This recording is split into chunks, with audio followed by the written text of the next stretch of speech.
Assalamualaikum warahmatullahi wabarakatuh. Cara menyikapi hidup yang selalu berputar dan tidak menentu. Ojo ngumunan, ojo ketunan, ojo aleman. Selamat menonton, semoga bermanfaat. Menyikapi cokro manggilingan, prinsip apa saja yang dihidupkan di tengah masyarakat Jawa, itu saya bawa beberapa prinsip yang ada kata-kata ojo-nya. Ojo itu artinya jangan. Tadi ada ojo dumeh. Ojo dumeh saya sendirikan karena jadi prinsip yang utama. Tapi ini ojo-ojo yang lain. Jadi banyak sekali jangannya. Karena ini kalau dalam bahasa sering saya sebut ini semacam remnya. Silahkan lakukan apa saja asal remnya paten. Remnya paten itu berarti jangan nabrak hal-hal ini. Baik, kita lihat. Orang yang sadar bahwa hidup ini berputar, kadang di atas, kadang di bawah. Yang pertama, ojo adikang, adikung, adikuno. Ojo adikang, adikung, adikuno. Maksudnya ojo adikang itu jangan sombong mengandalkan kekuatanmu. Ojo adikung itu jangan sombong mengandalkan kekuasaanmu. Adikuno itu jangan sombong mengandalkan kepandaianmu. Kekuatan, kekuasaan, kepandaian itu sesuatu yang kita miliki hari ini mungkin, tapi pada saatnya juga akan pergi. Tidak ada orang kuat selamanya, atau dia berkuasa terus-terusan selamanya, atau dia pinter terus, pinter dalam segala hal. Setiap kekuatan, setiap kekuasaan, setiap kemahiran, kepinteran ada batasnya. Dalam hal tertentu mungkin kita pinter, tapi dalam sangat banyak hal yang lain kita termasuk yang tidak tahu apa-apa. Di ranah tertentu mungkin kita berkuasa, punya kekuatan, punya kekuasaan, tapi di ranah yang lain yang justru lebih banyak, lebih luas, kita tidak punya kuasa apa-apa, tidak punya kekuatan apa-apa. Yang namanya manusia selalu ada batasnya. Orang sombong itu merasa kekuatannya tidak terbatas, kekuasaannya tidak terbatas, dan kepandaiannya juga tidak terbatas. Orang yang merasa kekuatannya tidak terbatas, itu biasanya menganggap yang lain lebih lemah dari dirinya. Orang yang merasa bahwa kekuasaannya tidak terbatas biasanya cenderung menganggap yang lain lebih rendah dibandingkan dirinya. Sementara orang yang merasa sangat pandai, kepandaiannya tidak terbatas biasanya cenderung menganggap yang lain lebih bodoh, lebih keliru, lebih sesat daripada dirinya. Ini memanifestasikan orang yang tidak sadar bahwa hidup itu muter. Tadi di atas saya bilang, kalau Allah mau kekuasaan, kekuatan sedahsyat apapun bisa satu detik hancur. Bagaimana ceritanya misalnya Raja Namrud zaman Nabi Ibrahim yang meninggal karena seekor nyamuk. Kurang dahsyat apa seorang raja kalahnya sama nyamuk. Kurang merasa besar apa manusia modern dengan segala kedahsyatan teknologinya. Kita merasa merasa menguasai bumi dan seisinya, ya kalahnya melawan bahkan lebih kecil dari nyamuk, virus namanya COVID-19. Jadi tidak pantas kita itu sombong, tidak pantas kita itu merasa pintar, merasa kuat, merasa besar. Itu yang pertama. Ojo selanjutnya, ini paket ojo-ojo, ini paket jangan-jangan. Ojo gumunan, ojo getunan, ojo kagetan, ojo aleman. Ojo gumunan itu mudah kagum. Ada apa-apa dikit, wow, ada apa-apa dikit, wow. Itu mudah kagum. Orang yang mudah gumunan, mudah kagum itu biasanya mudah ditipu, mudah dibohongi. Fenomena viral itu kan banyak memanfaatkan logika manusia yang suka gumunan. Wah, tadi itu ada ini loh, peristiwa alam yang begini loh. Wah, tadi itu gumunan, orang kagetan. Jadi orang kaget itu biasanya terus orang gumun itu biasanya tidak waspada. Orang wow itu biasanya terus tidak bisa berpikir jernih. Jadi bagian ojo yang kedua ini menggiring orang tidak bisa berpikir jernih. Gumunan. Kalau kita sadar cokro manggilingan, sadar bahwa segala sesuatu sudah ditentukan oleh Allah, mungkin kita tidak terlalu gumunan. Kalau Allah menghendaki, ya apapun bisa terjadi. Yang kedua, ojo getunan. Getunan itu mudah menyesal. Orang yang mudah menyesal itu menunjukkan bahwa perbuatannya tidak terkontrol atau tidak maksimal. Orang menyesal itu kan karena mbok kemarin aku begini, akhirnya ndak begini. Mbok kemarin aku begitu, akhirnya ndak. Itu orang mudah menyesal itu biasanya orang yang sembrono, tidak serius, tidak memberikan apa yang dia punya sepenuhnya. Ujian misalnya, kalau ujian aja dikerjakan yang penting lulus ya wis, akhirnya nilainya jatuh. Nah, itu kan kita menyesal. Mbok coba kemarin saya ngerjainnya sungguh-sungguh, mestinya nilaiku lebih bagus lagi. Getun, ya salahnya sendiri kemarin dan serius. Jadi getun, tidak memberikan yang 100%, tidak berupaya sepenuhnya. Ini menyebabkan orang getunan. Jadi cirinya orang getun itu menyesali masa lalu.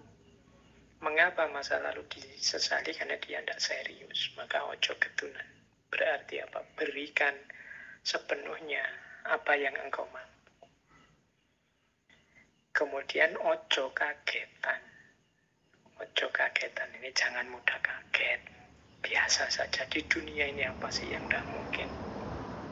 Kalau sering-sering kaget jadinya kita tidak waspada. Mudah ditipu orang, mudah ditrik orang. Tiba-tiba ada WA, selamat Bapak memenangkan undian sebesar 750 juta. Oh, itu kaget, waduh, jangan-jangan aku menang beneran ini. Jangan-jangan, enggak lah, biasa saja. Sekarang banyak yang kayak gitu, nipu-nipu. Jadi, memanfaatkan situasi psikologis kita yang mudah kaget. Kalau tiba-tiba ada kabar apa itu terus kita kaget. Ketika kita kaget, kita tidak waspada. Ada ya hari ini banyak itu yang lewat medsos itu tiba-tiba juara 1 atau kadang ngeri itu anak bapak kecelakaan. Itu kalau kita kaget. Ketika kita kaget kehilangan kewaspadaan, tidak bisa waspada. Maka jangan kagetan, terus berpikir yang jernih, yang waspada. Yang keempat, ojo aleman. Ojo aleman itu jangan manja. Atau kadang juga diterjemahkan jangan senangnya dipuji saja. Orang aleman itu orang yang selalu minta dilayani. Jadi harusnya dia bisa memenuhi sendiri, dia nunggu dipenuhi orang lain. Itu kan bukan tugas saya. Meskipun sebenarnya kalau dia tandangi ya beres, tapi aleman. Jatahku kan cuma ini. Itu kan tugasnya dia misalnya. Jadi tidak ringan tangan. Dan dia inginnya dilayani terus. Itu aleman. Jangan aleman. Orang aleman itu berarti dia tergantung pada orang lain. Tidak mandiri. Meskipun tadi diartikan suka dipuji, orang suka dipuji juga berarti hidupnya tergantung pada orang lain. Tidak mandiri versi dirinya. Nah, jadi yang kedua, ojo kagetan, ojo gumunan, ojo getunan, ojo aleman. Ojo gumunan, jangan mudah kagum. Ojo getunan, jangan mudah menyesal. Ojo kagetan, jangan mudah kaget. Ojo aleman, jangan manja. Terus, paket ojo selanjutnya. Ojo ketungkul marang kalungguhan, kadonyan lan kamareman. Jangan ditaklukkan oleh kedudukan, keduniaan, harta benda, dan kemareman, kesenangan. Jadi hidup kita tolong jangan diperbudak oleh posisi atau jabatan atau kedudukan. Jangan diperbudak oleh harta, jangan diperbudak oleh kesenangan saja. Diperbudak itu berarti kalungguhan, kadonyan, kamareman itu yang menyetir kita. Bukan kita yang menguasai kedudukan, harta, dan kesenangan. Bukan kita yang mengendalikan kesenangan, tapi kesenangan yang mengendalikan kita. Dikendalikan oleh kesenangan itu ya berarti hidup kita itu yang kita tuju seneng terus. Kita tidak bisa ngerem kesenangan. Kalau sudah seneng itu terus yang dicari, dikejar sampai lupa segalanya. Itu berarti kita disetir oleh kesenangan. Kalau sudah begitu, ya berarti kita tidak sadar cokro manggilinya. Hati-hati, hidup itu berputar.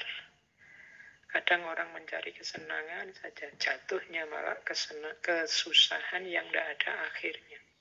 Kadang orang mencari kedudukan, jabatan, lupa segalanya, hanya mikir jabatan saja. Akhirnya jatuhnya malah kehinaan.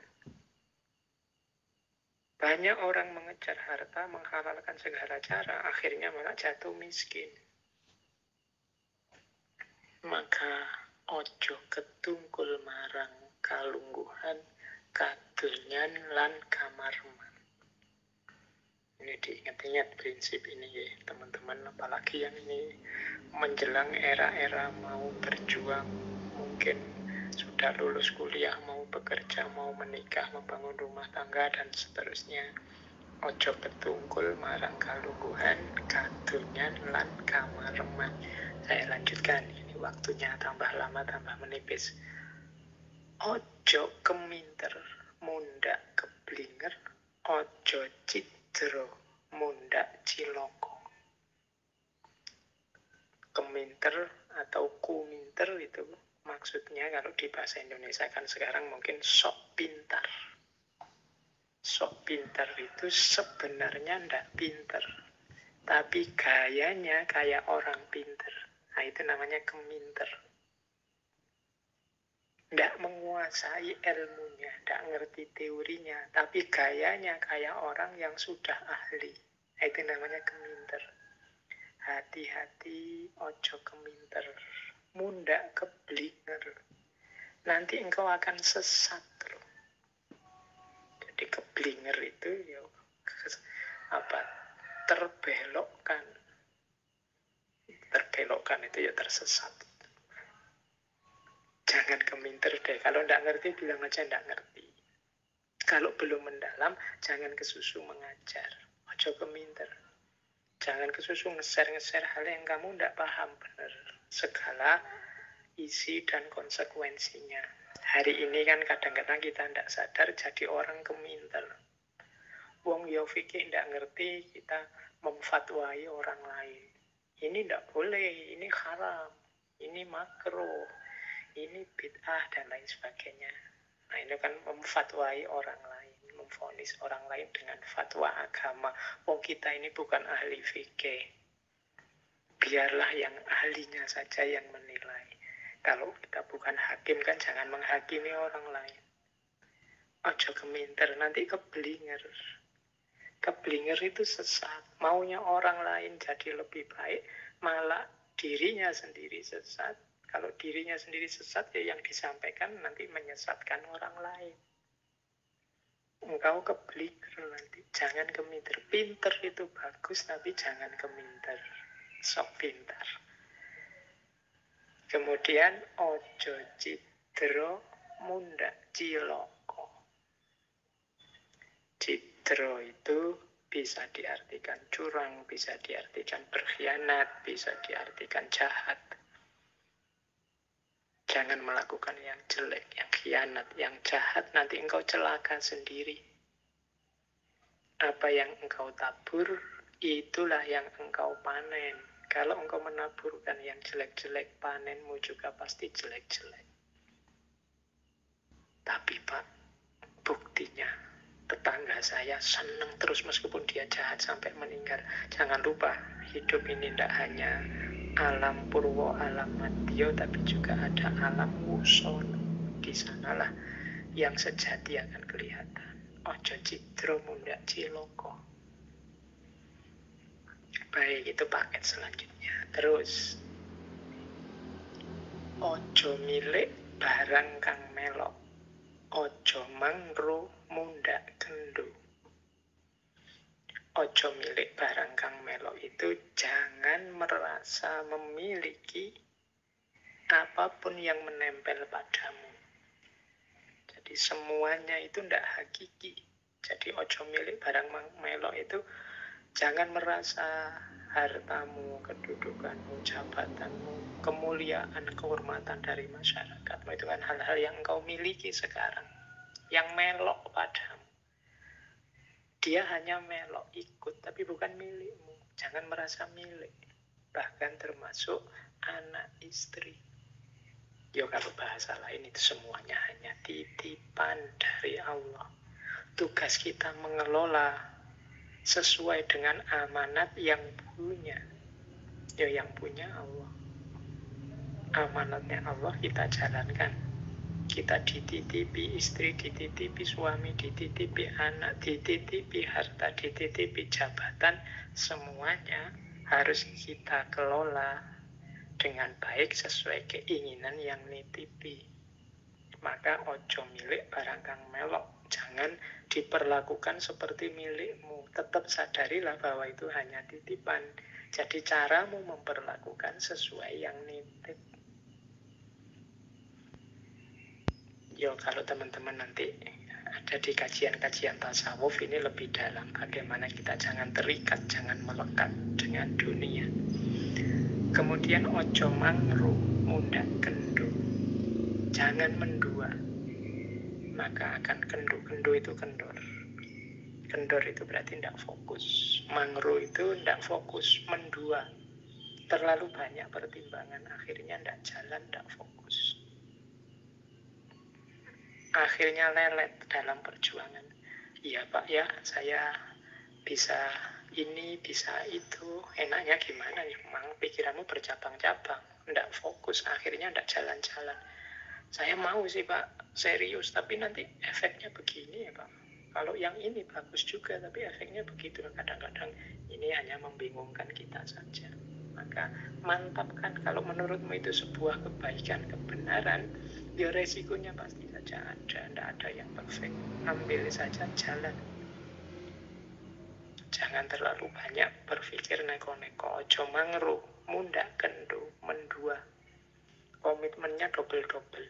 Nah itu biasanya terus kendor. Tidak ada yang 100% semua.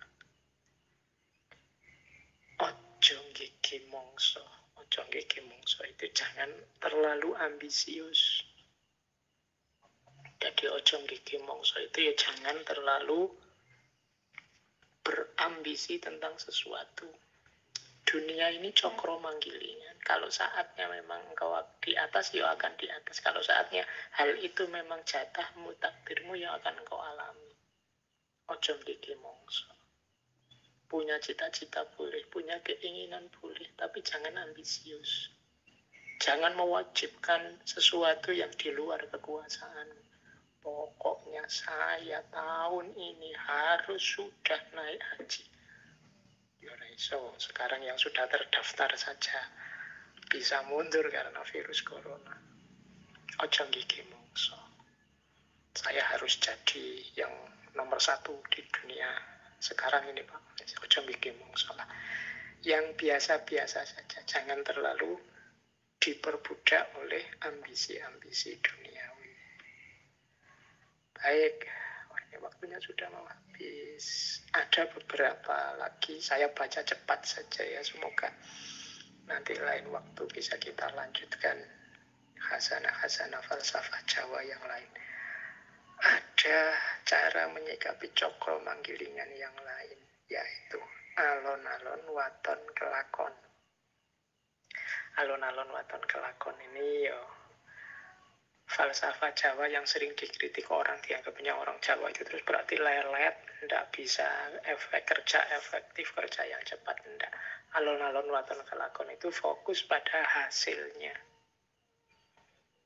Alon-alon waton kelakon itu mau menggembalakan prosesnya, mau mengikuti step-stepnya, tidak kesusu. Ada logika kalau dalam filsafat itu namanya pragmatisme. Fokus pokoknya gimana caranya hasilnya segera kelihatan. Nah, kalau di Jawa, alon-alon waton kelakon itu intinya di hasil sepenuhnya sesuai yang kita inginkan. Kita ikuti prosesnya step by step. Itu yang disebut alon-alon waton kelakon, pelan-pelan tapi mantap. Itu arahnya ke situ. Kalau memang waktunya di atas, ya kita akan di atas. Kalau belum waktunya, seperti apapun kita tetap di bawah. Segalanya ada pergilirannya sendiri. Kalau memang belum jatahnya, tidak akan nyampe ke kita. Kalau memang sudah jatah kita, apapun yang terjadi akan sampai. Maka jangan gigi mongso, alon-alon saja. Semoga cita-cita tercapai. Alon-alon waton kelakon. Ada juga mungkin falsafah yang lain, yang ini juga saya tulis, sopo nandur bakal ngunduh. Siapa yang menanam, dia yang akan panen, menuai. Fama ya'mal miskola dzarratin khairan yarah wa ma ya'mal miskola dzarratin syarran yarah. Becik ketitik olo ketoro. Barang siapa melakukan kebaikan, dia akan terlihat. Barang siapa melakukan kejelekan, dia juga akan terlihat. Dan yang terakhir saya bawa, Gusti Allah ora sari. Nah, ini juga falsafah yang menurut saya luar biasa dari tradisi Jawa, yaitu Allah itu tidak tidur. Tidak usah khawatir. Pak saya itu sudah serius loh Pak, kok rasanya roda saya tidak naik-naik ke atas ini, kok di bawah terus. Pak saya sudah melakukan banyak sekali kebaikan, salah saya apa tuh Pak, kok nasib saya seperti ini. Kan kita rasanya menggugat Allah, tidak usah khawatir. Gusti Allah ora sare. Yang penting tandurlah yang baik-baik, maka engkau akan panen yang baik-baik. Becik ketitik, olo ketoro, ikuti prosesnya. Alon-alon waton kelakon,